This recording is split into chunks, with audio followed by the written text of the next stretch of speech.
Washington's clear-thinking headquarters. The Morning Majority, 5 to 9 on 630 WMAL. 8:37 on WMAL. It's Brian Eben and Byron York from the Washington Examiner in this morning. Pleased to be joined now by Bret Baier, anchor of Special Report, Fox News Channel. Hey, Bret. Good morning.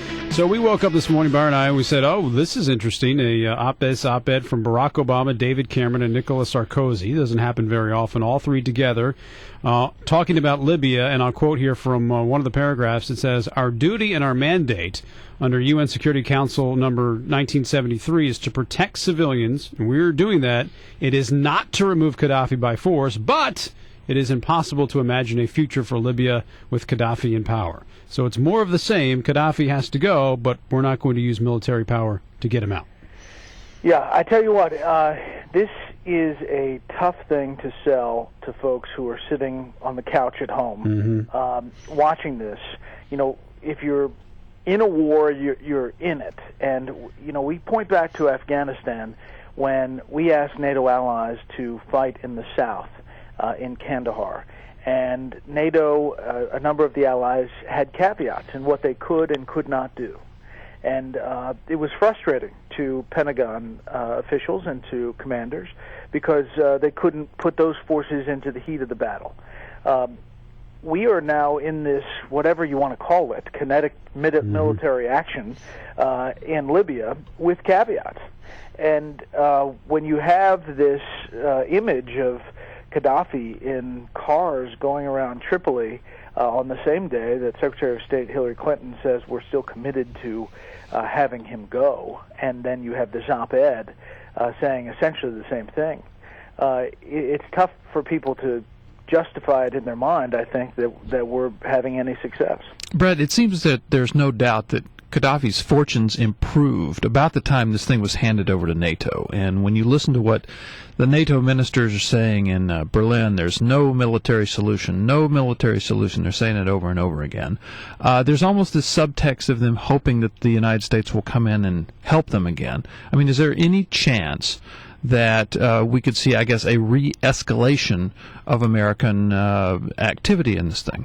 Yeah, I don't think so, Byron, but I mean, you're now getting more and more calls on Capitol Hill for just that. I mean, John McCain is not alone now in saying that there needs to be more of a U.S.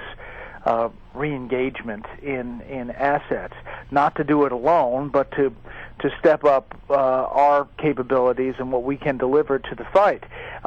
You know, when you have France calling us out, essentially, for not being as engaged as they are, it just is an interesting message to the rest of the world. I mean, we essentially are NATO, but this is being operated with us largely on the sidelines. However, you know, then in the past couple of days, we hear from the Pentagon that 11 planes, fighter jets, have been used in airstrikes. So I think we have to monitor this, and what's shocking to us in the news business, I think, is how little coverage it's getting overall. Like, the American consciousness about what's happening doesn't seem to be that intense. Well, maybe because Americans aren't dying over there yet, and we don't have troops on the ground. I mean, that could be a reason, and we were fixated on the big budget battle and the possibility of a government shutdown for last week. But let me ask you one more on Libya.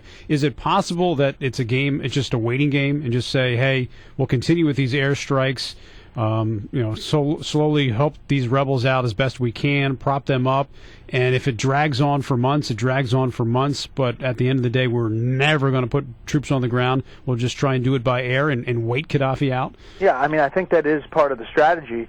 The problem is that without weapons, these rebels are not that effective. They're not well trained.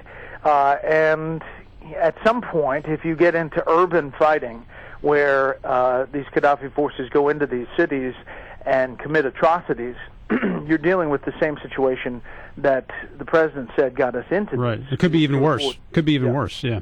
Right. So it's a catch-22 unless there's something definitive that happens. I believe. I mean, just talking to the people at the Pentagon and military analysts. All right. On the budget and the president's speech this week, and we know about Paul Ryan's his plan. Did the president? Are we further away from a deal now? Are we further apart after the president's speech than we were before it when it comes to actually having a solution and a coherent plan moving forward, both Republicans and Democrats? There's one thought that the president's aggressiveness is somehow leading to the Gang of Six negotiations. That by his going on the offensive, it gets you closer to some negotiating point. I don't know if that's, people are buying that across Washington, but I'll tell you that the Gang of Six was not all together, and they were frankly caught off guard by the fact that the White House was engaging when they were. So we'll see if there's a middle ground here. I think the president was definitely staking out where he's going to fight. And if you listen to some of the quotes from that campaign event last night in Chicago, according to CBS, he's really laying down the gauntlet. He's absolutely ready for a fight. On the Republican side, John Boehner lost 59 votes, 59 Republicans in the House on this continuing resolution thing, had to pass it with Democratic support. Is Boehner weaker now? I mean, he really got whacked by National Review and some other conservative organizations. Is he weaker now than he was before they pushed this CR through? There are two schools of thought on this. One is that he managed to get it through, and two is that people are frustrated that perhaps the spending cuts that he eventually agreed to, the $38.5 billion, are not what they were supposed to be. In that the CBO estimates that some, $350 million this year would be cut, and that this is all smoke and mirrors, moving the shells around. I mean, that's how budget cuts, as you know, happen. Down the road, it's kind of money that's not pledged, and you count it in the yes column. Is he weaker? I think the Tea Party will continue to cause him problems as far as moving his caucus together with unity.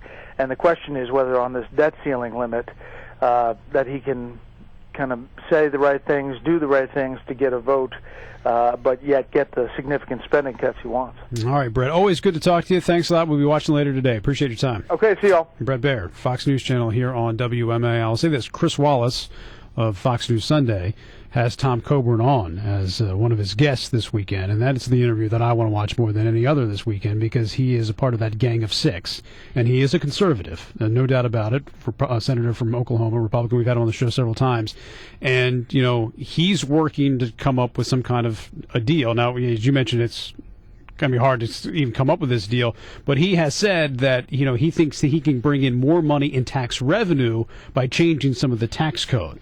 Okay, now you can take that two ways. You can take that as, all right, good, he's, tightening things up so that people actually pay their fair share, or you can say he's going to get rid of some things in the tax code which ultimately will force people to pay more money than they had before, and will Republicans go along with any plan that includes that? But Coburn is the hawkiest hawk in the Senate on spending. If there's some sort of deal that he blesses, it will go a very, very long way in getting Republican support in the Senate.